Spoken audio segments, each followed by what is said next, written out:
और पिछली बार ये देख रहे थे कि भरण पोषण के संबंध में मेंटेनेंस के बारे में बात कर रहे थे, और उसी में क्रम में आगे सेक्शन 24 देखते हैं। सेक्शन 24 ये कहता है कि claimant to maintenance should be a Hindu. भरण पोषण के दावेदार को हिंदू होना चाहिए। यदि उसने अपना धर्म बदल लिया है, दूसरे धर्म को अडॉप्ट कर लिया है, तो फिर उसको ये अधिकार नहीं होगा या मेंटेनेंस के संबंध में वो दावेदार नहीं हो सकता। यदि कोई व्यक्ति किसी अन्य धर्म को ग्रहण करने के कारण हिंदू रहने से अलग हो गया है, तो वह भरण पोषण के दावा करने का हकदार नहीं होगा। तो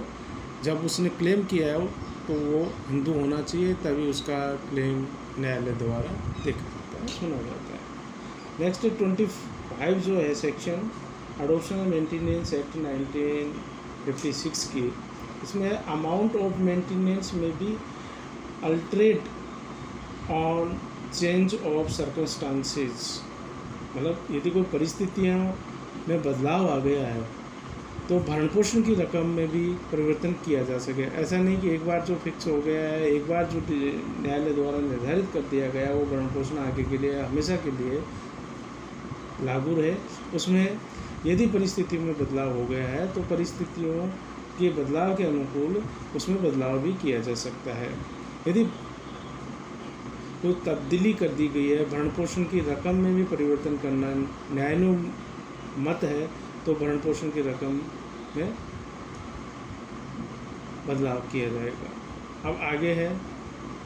section 26 dates to have priority. मतलब मेंटेनेंस की राशि या भरण पोषण की राशि का निर्धारण तो किया जाएगा, लेकिन उसमें जो ऋण वगैरह है उनको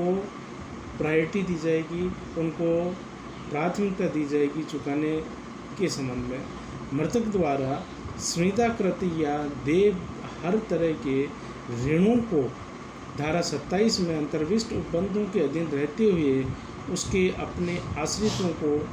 इस अधिनियम के अधीन भरण पोषण के दावों पर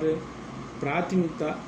दी जाएगी। तो ये 26 में है कि यदि भरण पोषण की बात है, भरण पोषण दिया जाएगा, लेकिन पहले जो यदि उसके मृतक की संपत्ति के बारे में है तो उसकी संपत्ति से भरण पोषण दिया जाएगा, लेकिन वो पहले उनके जो भी डेट्स हैं, कोई ऋण वगैरह उन्होंने लिए थे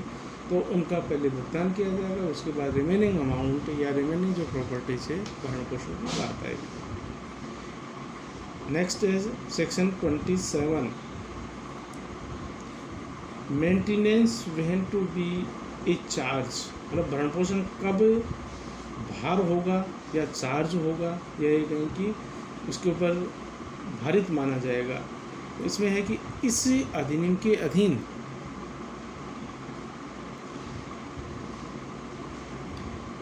किसी आश्रित का भरण पोषण का दावा जब तक कि वह मृतक के इच्छा पत्र या विल के द्वारा या वसीयत के द्वारा न्यायालय की किसी डिक्री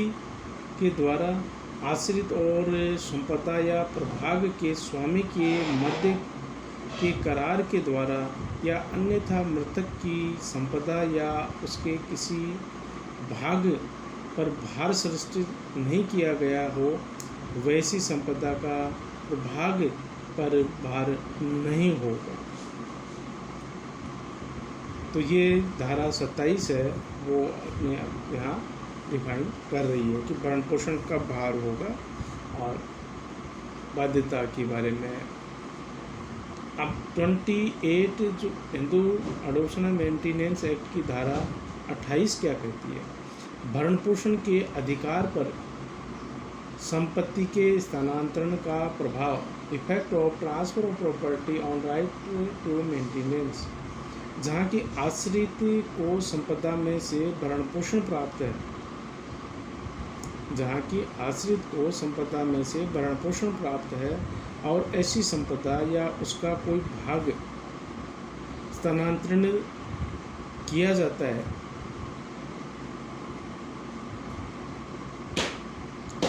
तो यदि स्थानांतरित ट्रांसफरी को उस अधिकार की सूचना है, उसको इस बात की सूचना है कि जो ट्रांसफ़र किया जा रहा है, प्रॉपर्टी जो उसको ट्रांसफ़र की जा रही है, और उसके ऊपर मेंटेनेंस के संबंध में कोई भार है, मतलब मेंटेनेंस का भी उससे संबंधित प्रॉपर्टी के साथ जुड़ाव है, तो यदि वह स्थानांतरित को पता है या यदि वह स्थानांतरण बिना मूल्य के है, बिना किसी प्रॉपर्टी, मतलब ये कहें कि मूल्य या बेचने के संबंध में नहीं है, तो भरण पोषण के अधिकार का अनुपालना स्थानांतरित के खिलाफ किया जा सकेगा, या जिसके ट्रांसफरी है वो भरण पोषण की राशि जो उसके भार के रूप में उसे प्रॉपर्टी के साथ जुड़ी हुई है, तो वो चुकाने के लिए या भरण पोषण का भुगतान करने के लिए